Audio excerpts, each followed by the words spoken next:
हे भाई, अगर मेरी प्रार्थना समझ पा रहे हो तो समझ लो, कातव कांता, जिसे तुम अपनी स्त्री समझ रहे हो, पत्नी समझ रहे हो, पीछे कौन थी, आगे कौन रूप में जाएगी। वर्तमान में वो जीव स्त्री शरीर प्रारब्ध के अनुसार प्राप्त करके तुम्हारे कर्म के भोग के लिए उपस्थित है। वो अब उसे तुमने अपनी पत्नी मानकर गाढ़ आसक्ति कर ली तो नवीन दुर्गति तैयार हो गई। कौन है वो तुम्हारी, जानते हो? नहीं परिचय, कुछ वर्षों का परिचय और इसे सत्य मान लिया। और जहां वो परिवर्तन नाशवान दृश्य जगत का एक दृश्य, ये शरीर परिवर्तित हुआ, नाशवान शरीर का परिवर्तन प्रतिपल हो रहा है, तुम समझ नहीं पा रहे, पर समझा तब जाता है जब वो मृत्यु को प्राप्त होने का समय आता है। तब समझ तुम्हारी किसी काम की नहीं रहती। मन पछितई है अवसर बीते। सुत बनितादि जान स्वार्थ रत, ना करो नेह सभी थे। स्नेह मत करो, स्नेह प्रभु से करो, प्रभु का भाव रख कर करो। कहने की कास्तव तनया, ये जो तुम्हारे पुत्र रूप में आया है, ये कौन है जानते हो? तुम्हारे कर्म का भोग भोगाने के लिए वही भगवद अंश आया है। ये कुछ समय के लिए आया है। शुभ कर्म तो वो सुख प्रदान करेगा, अशुभ कर्म तो दुख प्रदान करेगा, लेकिन वो तुम्हारा नहीं है। आप उसका परिचय नहीं जानते जो पुत्र रूप में आया हुआ है। स्थिरमति रेतन मृति मनुगणया, तुम्हारी बुद्धि स्थिर नहीं है, इसीलिए तुम समझ नहीं पा रहे कि, गणना नहीं कर पा रहे हो कि तुम्हारी एक एक श्वास व्यर्थ में नष्ट हो रही है। आखिरी श्वास, अहा किमद्य ना पश्यसि मरणम, क्या तुम देख नहीं पा रहे हो कि तुम्हारी श्वासें कम हो रही हैं, तुम मृत्यु की तरफ जा रहे हो। तुम्हारा शरीर कभी भी अचानक छूट सकता है। ऐसा नहीं कि आप वृद्धावस्था में ही जाकर मरेंगे। तो पर वृंदावन मिहि शरणम, फिर भी तुम वृंदावन का आश्रय वास स्वीकार नहीं करते, सत्संग का अनुसरण नहीं करते, आचरण में नहीं उतारते, निरंतर नाम जप नहीं करते, तो किस भूल में तुम पड़े हो? तुम्हारे पास पत्नी है, पुत्र है, संपत्ति है, इस भूल में, ये तुम्हारी नहीं है। कुछ समय के लिए तुम्हारे प्रारब्धानुसार ये संयोग बना है, बस बिछुड़ जाएगा, इसे तुम रोक नहीं पाओगे। ना अपने शरीर का छूटना, ना अपने सगे संबंधियों के शरीर का छूटना, ये तुम्हारे बस की नहीं कि तुम रोक लो। तो क्या करें? सबको छोड़ दें? नहीं, सब में भगवत भाव करो, अपने धर्म का पालन करो, खूब नाम जप करो। जीवन सार्थक करने के लिए बहुत आवश्यक है। अगर आप इनके मोह में फंस करके भगवत विमुख जीवन व्यतीत कर रहे हैं तो निरर्थक जीवन है। प्राण निकल जाए पर भजन नहीं छूटेगा, इसे ही भजन कहते हैं।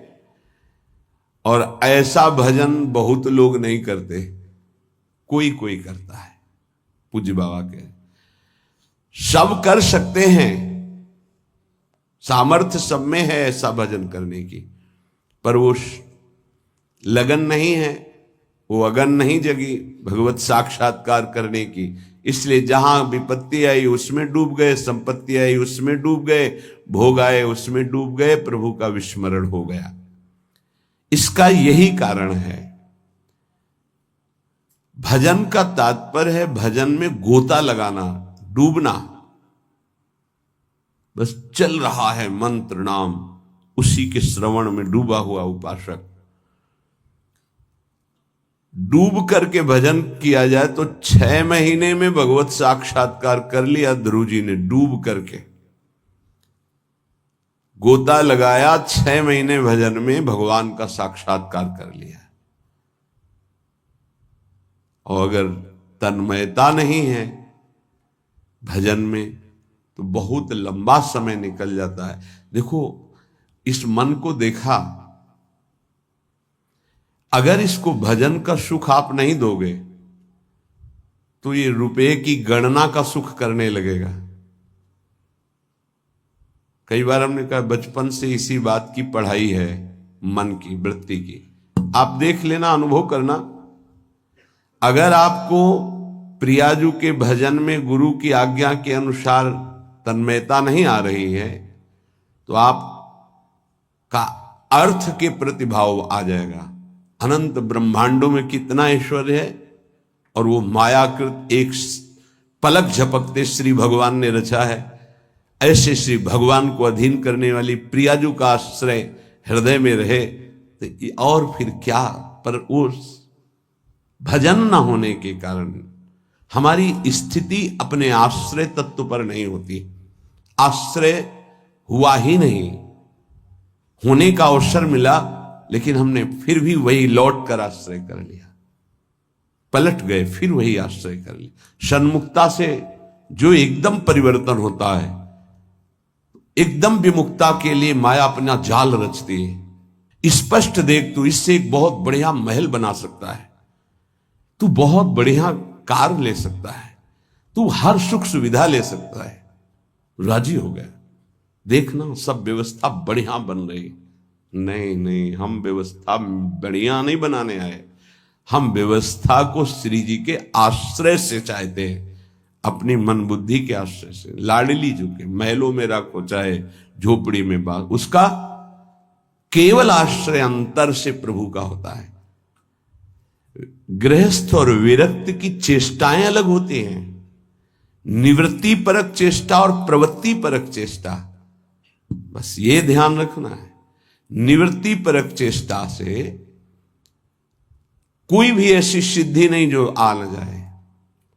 प्रवृत्ति परक चेष्टा में अतिथि सत्कार, परिवार की सेवा, समाज की सेवा, नाम जपने का अभ्यास, धर्म पूर्वक कमाया हुआ धन, तब वो आगे बढ़ता है।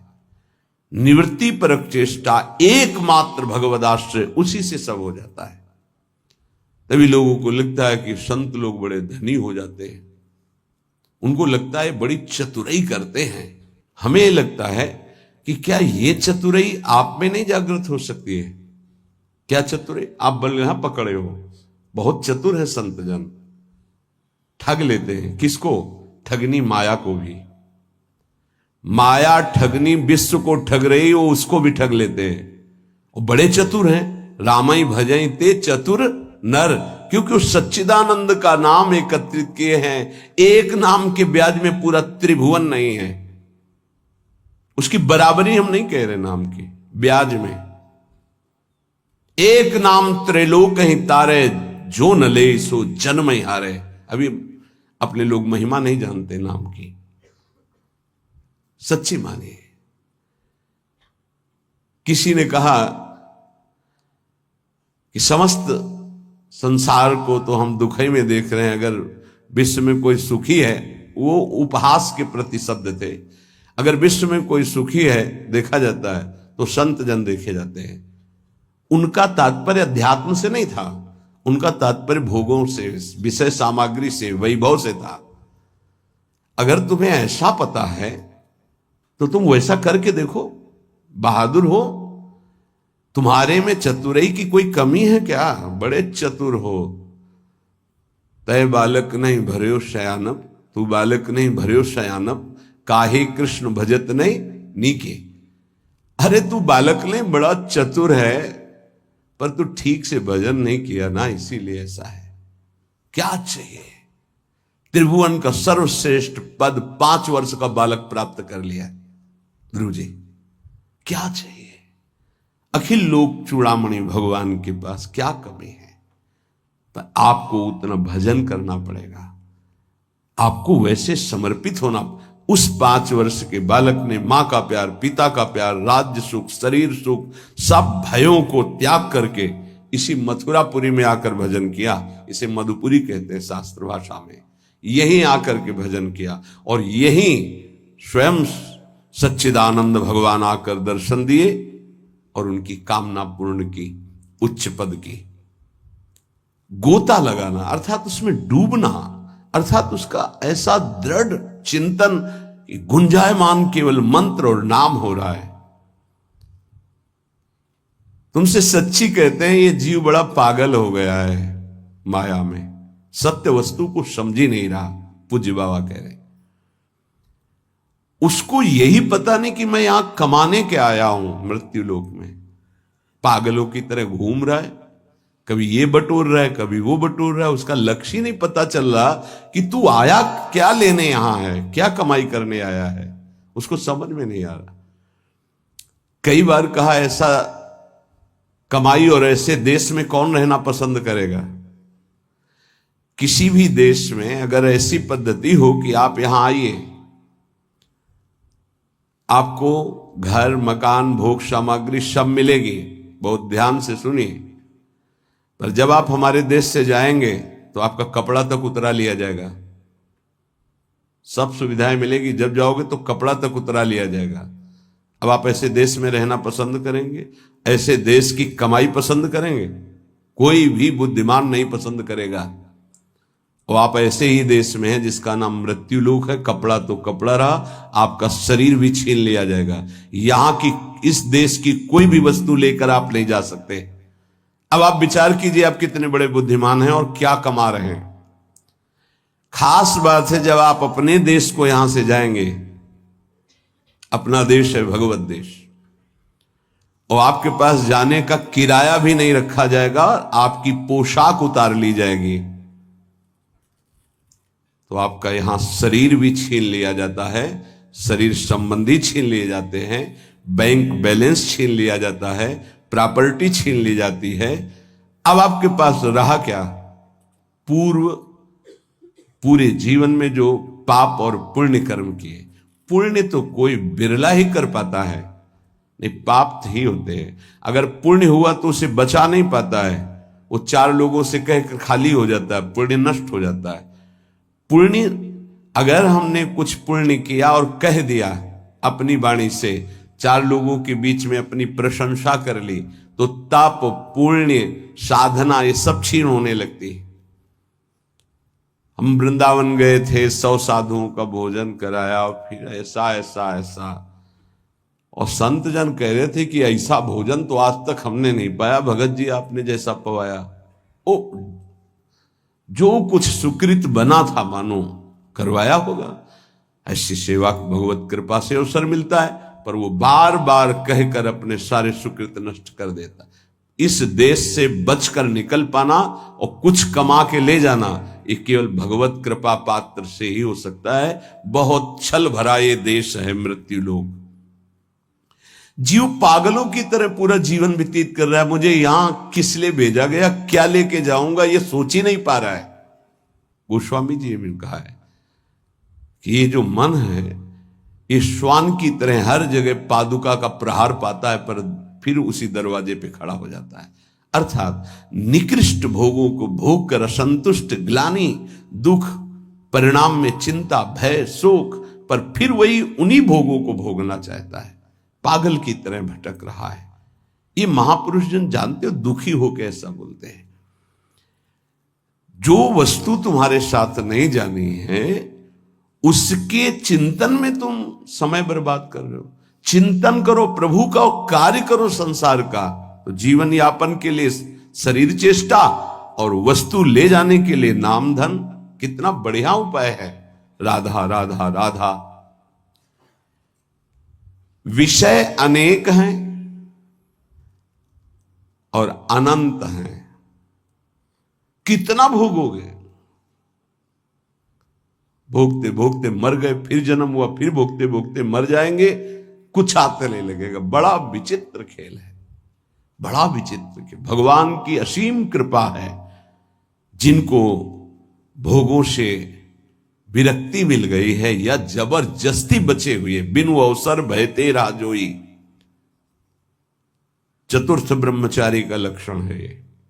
बिनु अवसर नहीं मिला, और भयभीत है, इसलिए वो नहीं भोग रहा। तो बिनु अवसर भयते रह जोई, ये चौथे में। उत्तम तो उत्तम के बस असमन माही, सपन हुआन पुरुष जगनाई। अपने प्रीतम प्रभु के सिवा उस स्वप्न में किसी और को नहीं देखता। कितना भोग हो गए, अनंत विषय। कल एक भगत बड़ा मस्त, सब हंस रहे थे लेकिन कोई फर्क उसको नहीं था, गंभीर मुद्रा में बैठा। उसने कहा हमने ठाना है 1.25 घंटा नाम जप करता हूं और बढ़ा दूंगा, सत्संग आपका सुनता हूं, पर 1 लाख सुंदरी स्त्रियां चाहिए मुझे। हमारे तो होश उड़ गए भाई कि ऐसा प्रश्न करता आया, भगवान ने भेजा। पर अपने को सबका आदर और दुलार, मेरी लाडली जो ऐसी हैं, करुणा करुदार, नहीं तो 1 सेकेंड में कि आप कृपया बाहर होइए, यहां कोई भगवत चर्चा कीजिए। लेकिन अच्छा पॉइंट ये था कि वो नाम जप करता था और उसके अंदर आशा थी। देखो वासना की कितनी भूख बड़ी हुई, पर वो बहुत गंभीर, और ऐसा नहीं कि कोई देखने सुनने लायक हो, वो बस बड़ी गंभीरता से कह रहा था कि मैं 1 लोक प्राप्त करना चाहता हूं, उसका सम्राट बनना चाहता हूं और 1 लाख सुंदरी स्त्रियां हो। वो नहीं बोल रहा है, उसका भोलापन है, अज्ञान जिसे कहते हैं। वासना इतनी बड़ी हुई कि उसको लग रहा है अगर ऐसा हो गया तो मैं बड़ा सुखी हो जाऊंगा। भागवत में चरित्र है चित्रकेतु राजा का, आप पढ़ करके देख लेना, श्री शुकाचार्य जी वर्णन कर रहे हैं। उनके 1 करोड़ रानियां थी। क्या परिणाम में क्या, जरा देखना, पढ़ना।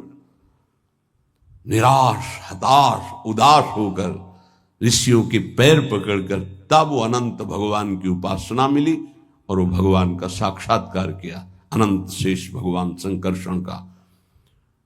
और वो बहुत सावधानी का विषय होता है।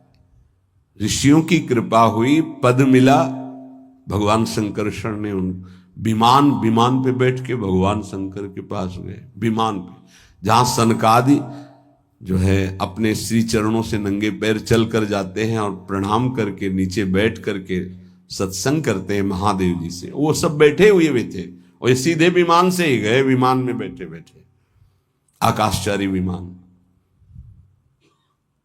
भगवान से कहा कि एक साधारण पुरुष भी अगर अपनी स्त्री से वार्तालाप करता है तो एकांत में करता है, आप तो वो महायोगाधिराज योगिंद्रों मुनिंद्रों के गुरु भगवान शिव, तो अंबा जी वामांग में बैठी हैं, आप बैठे और ब्रह्म का उपदेश कर रहे हैं। उनका ये क्या हूं, सब ऋषि आश्चर्यचकित हो गए कि ये कैसा।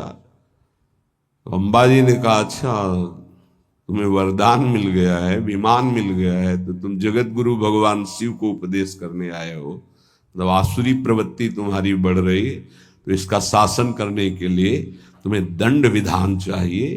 प्रभु तो करुणामय है, वो कुछ बोलेंगे नहीं, इसलिए हम तुम्हें शाप देते, जाओ असुर भाव को प्राप्त हो जाओ। वही वृत्तासुर के रूप में प्रकट हुए थे। तो अंतिम समय भगवान से जो प्रीति मांगी वो माता जी की ही कृपा थी। या देवी सर्वभूतेषु बुद्धि रूपेण संस्थिता, मानो मां ने कृपा करके उनको उस अहम से रहित करके पावन भक्ति प्रदान करी। ये जो वासना है ये जीव के सर्वनाश के लिए अनंत जन्मों से पीछे पड़ी हुई है। वो तो एक भोला व्यक्ति, अज्ञानी व्यक्ति अपनी बात कर रहा है। आप अंदर से देखो, ऐसी लाखों वासनाओं की परत जमा है। हमको रोज नाम जप रूपी सोहनी लगा के इसे साफ करना है। पर ये विषय अनेक अनंत, मन कहता है इनको भोग लो फिर हम भजन कर लेंगे। कभी नहीं, तुमसे सत्य कहता हूं, जितना इस मन की बात को मानोगे उतने प्रभु से दूरी होती चली जाएगी।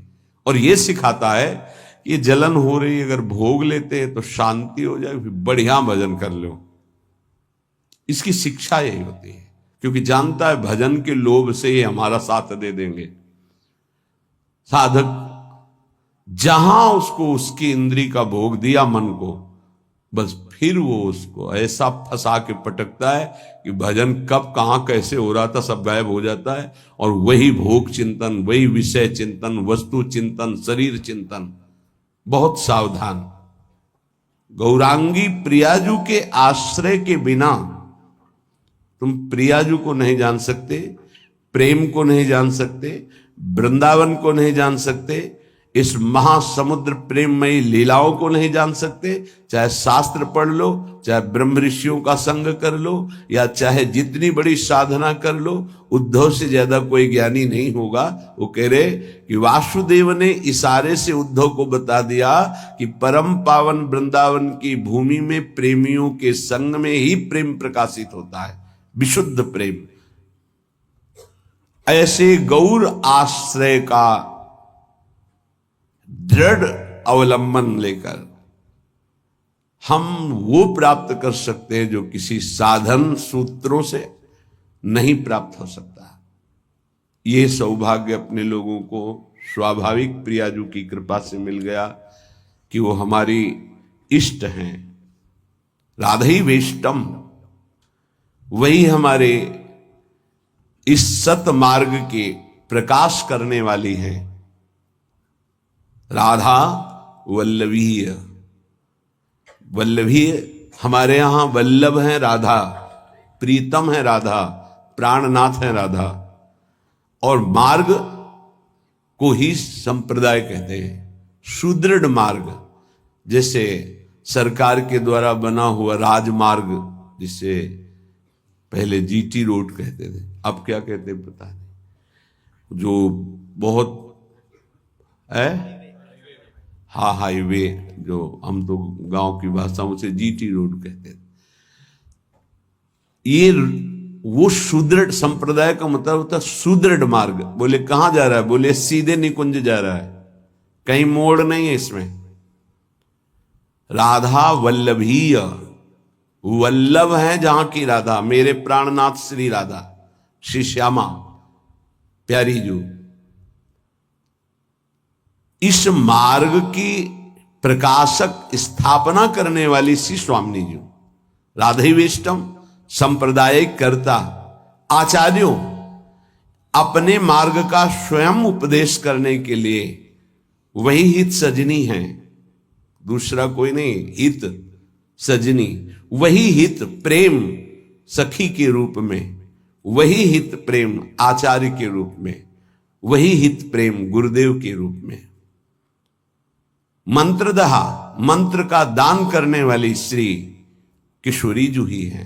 निज मंत्र स्वयं स्वामिनी जू ने श्री हितजू महाराज को प्रदान किया।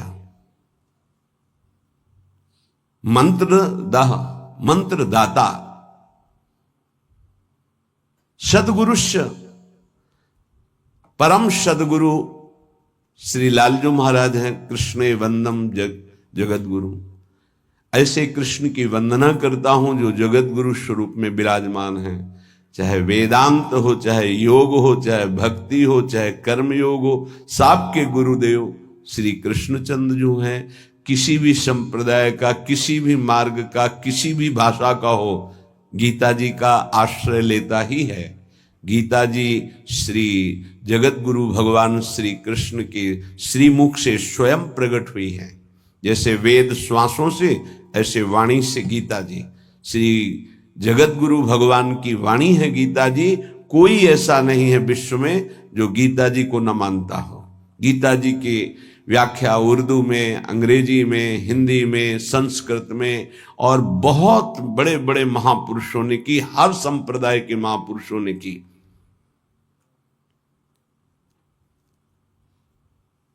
हमारी सदगुरु श्री स्वामिनी जो ऐसी हैं कि ऐसे आचार्यों को भी उपदेश करने वाले जगत गुरु भगवान को शिक्षा प्रदान करती है।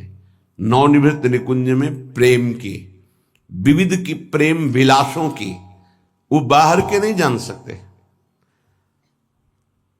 सच्ची मानिए, ये केवल सखियां जानती है। तो इसलिए सर्वोपरि जगत गुरु पद में सर्वेश्वरी रासेश्वरी श्री लाडली जो है हमारी।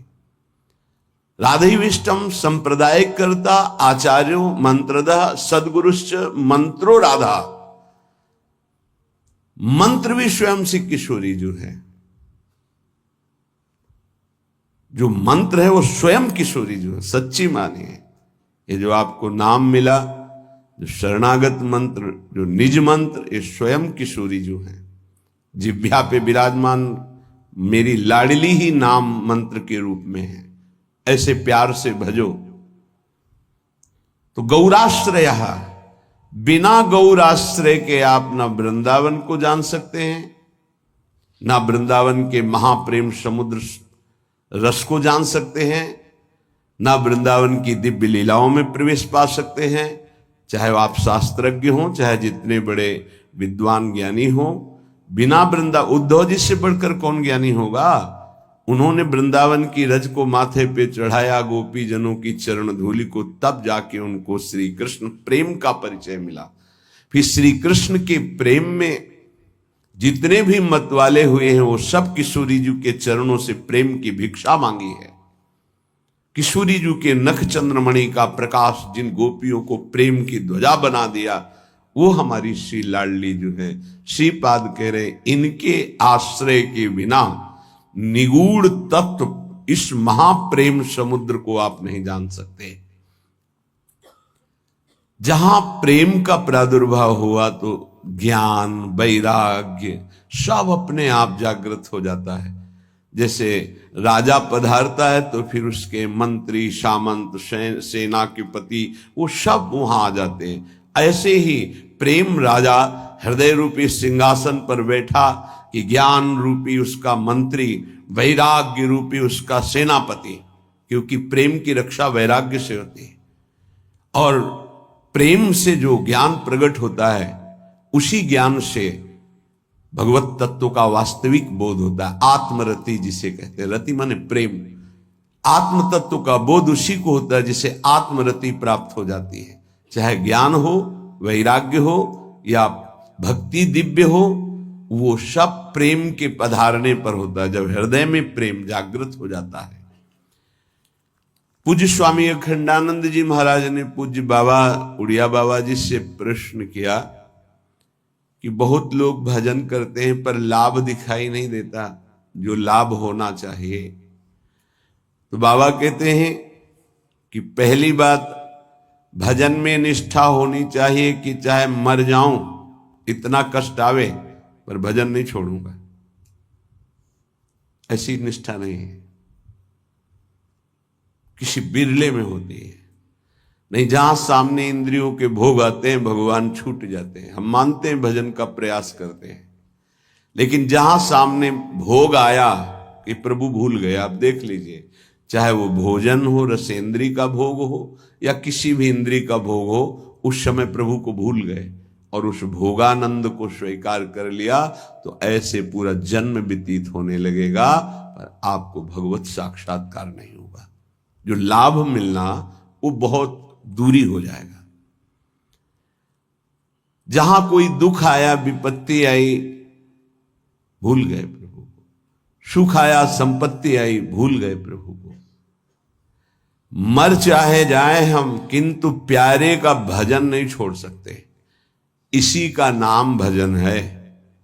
भजन का स्वरूप क्या? ये चाहे विपत्ति, दुख, मृत्यु से बढ़कर तो कुछ है नहीं। हमारी मृत्यु भी आ जाए तो हम भजन नहीं छोड़ सकते। अब त्रिभुवन की राज्य लक्ष्मी मिलने पर जो आधे पल के लिए भी प्रभु का विस्मरण नहीं करता, उसे भक्त कहा गया है, महाभागवत कहा गया। तो कुछ भी सुख सुविधा मिले उस समय हमें प्रभु का, यही तो कसौटी है कि आप उत्तम से उत्तम आकर्षणकारी भोगों के बीच में, लेकिन भगवत विस्मरण नहीं है।